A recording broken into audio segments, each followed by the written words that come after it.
Hi, my name is Lisa, and I'm a children's librarian in the mountains of North Carolina. For 3 years, I was the project manager of an IMLS LSTA grant-funded project that we called Alphabet Ready. And this video is part of a series of videos that we're doing to document the work that we did with that project.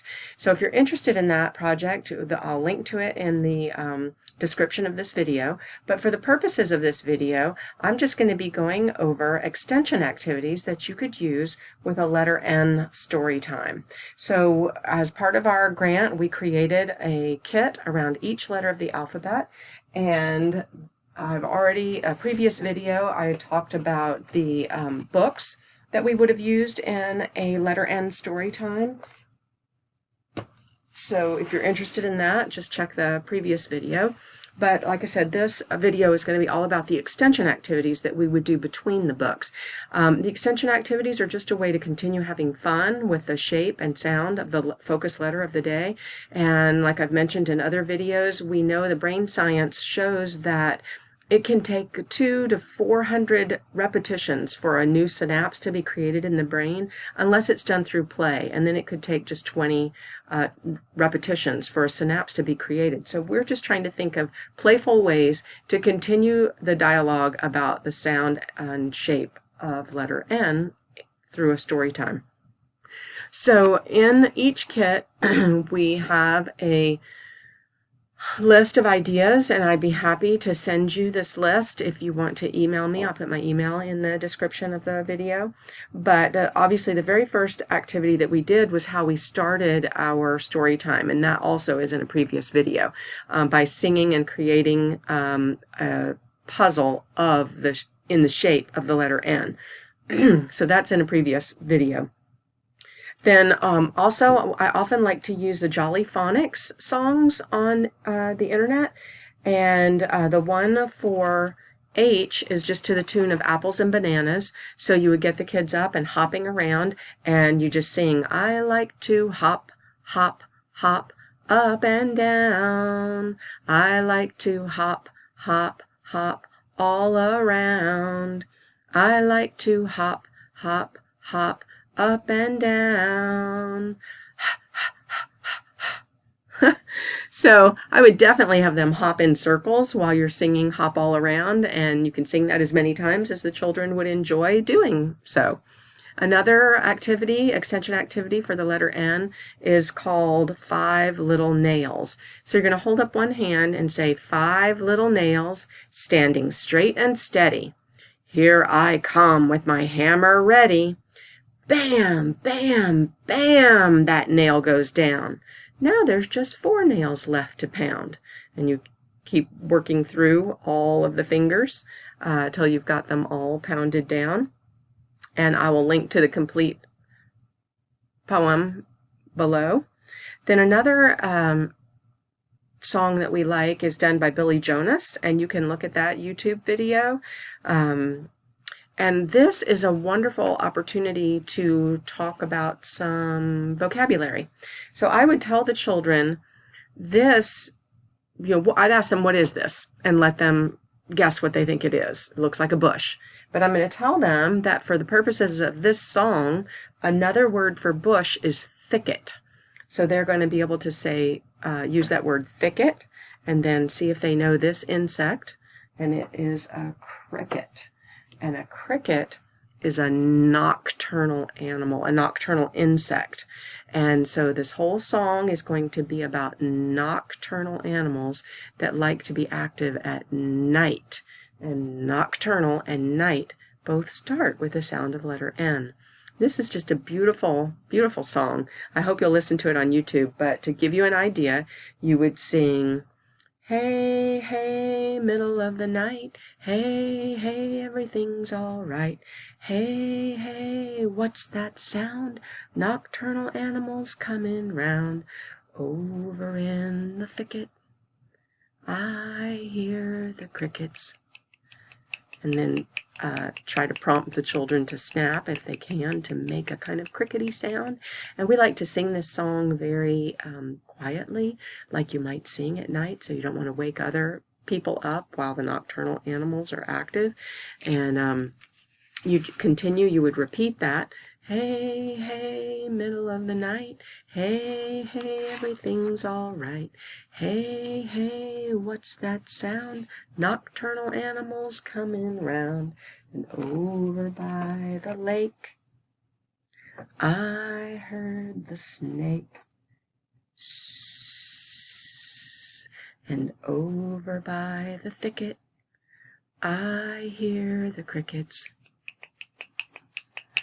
And then there's a few more verses that go along with that, but you get to repeat, you get to work on rhyming words, and you get to work on the knowledge of some animals that are active at night and introduce that vocabulary word of nocturnal.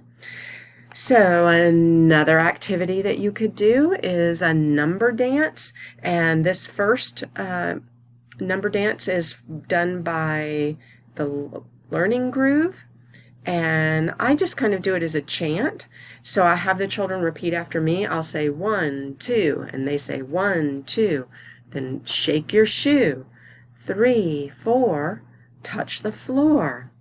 5, 6, they repeat, do the twist. 7, 8, belly shake. 9, 10, do the chicken. And then you step side to side, up and down, zigzag, round and round. Then you count back down.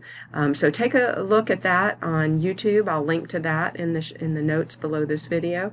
An alternate number dance is done by, oh gosh, I forget who it's done by, but I'll link it below. And it's called Dance, Freeze, Melt. I believe it's Eric Litwin, and on Rockin' Red.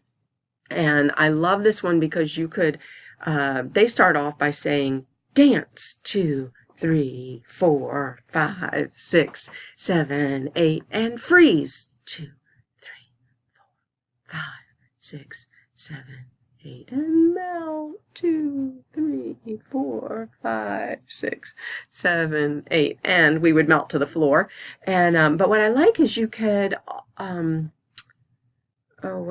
you could change the words. They're just they use great words in the song itself, but since we're talking about a letter N story time, we could say pound a nail 2, 3, 4, 5, 6, 7, 8, or use a needle 2, 3, and then have them freeze and melt. So you could come up with letter N actions if you wanted to extend that, but just like it is, it's a number dance, so you can talk about number beginning with the letter N, and you don't necessarily have to do letter N actions if you don't want to.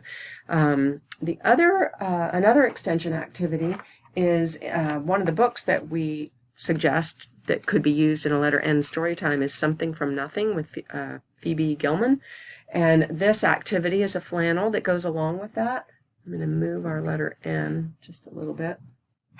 So, in that story, you're going to be telling about a little boy who had a blanket, and that blanket got worn out, and his mom ended up using her needle to work that blanket until she was able to turn it into a coat.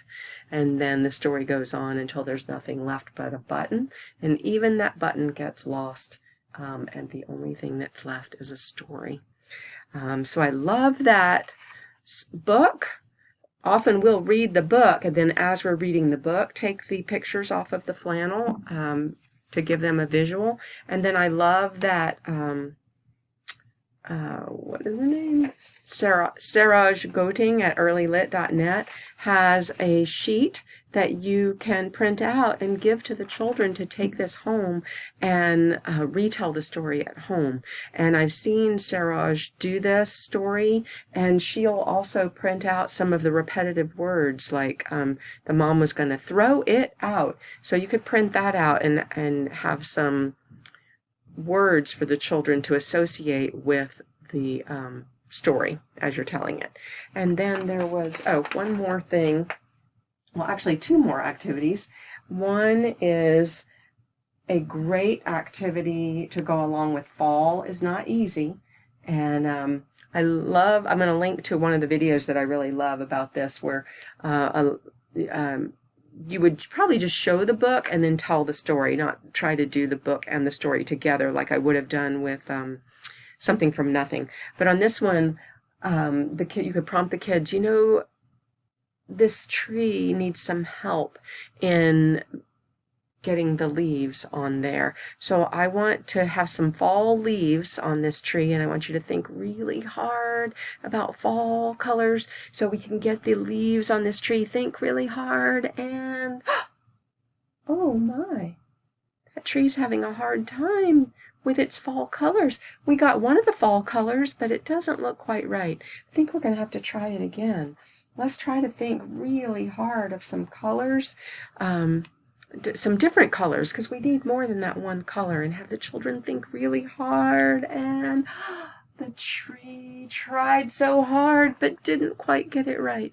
So you can work through the various ways that the tree looks before the tree finally learns how to create fall colors, but fall is not easy for that tree. And then finally, I can't do this very often in the schools. I just don't usually have enough time. And in the schools, I have this smaller flannel board. But I just laminated some cards and put a clear-ish piece of Velcro on both sides. And on the bigger flannel board, I put, you know, I don't know, maybe 10, 12 cards out. And we talk about nocturnal animals, and that we're going to play a memory game. And in it, we're going to discover some more nocturnal animals. So you just have one child at a time come up and turn a card over. A mouse is a nocturnal animal, and a raccoon. But that's not a match. So we're going to turn that over.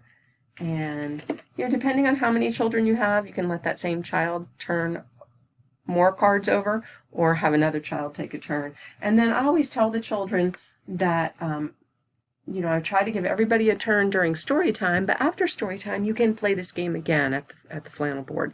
So that's kind of how I deal with maybe everybody not finding a match during story time. So after we've done all those well, we don't do all those extension activities. We pick from those and use those in between each book that we use in a story time. But then we always end our story times with coming around to each child with our stamps and stamp this wherever they want within reason. I've had children say they wanted me to stamp on their forehead, but usually we just stamp on their hand. And that way they've got a reminder until they wash their hand. Sometimes they want it on their ankle or, you know, further up their arm so that it won't get washed away right away. But that's a way for children who are in school to be able to have a reminder, you know, when their parents pick them up or whatever grown-up picks them up. And they say, what's that on your hand? And then, oh, yeah, we had a letter story time. A lady from the library came to our school and did a story time. Or, you know, if you use it at the library, same thing, just an opportunity after they've left the library to be reminded of what you did. And then we also created some bookmarks that have some of the extension ideas on here, the song that we sang, some literacy tips on the back. Sometimes we'll have, you know, find the letter N, and then an invitation, especially, this is kind of like our invitation when we're in a school to give to the children or in a daycare center. Again, a way to remind the grown-ups in their life that we came from the public library and that we want to invite them to come see us at the public library.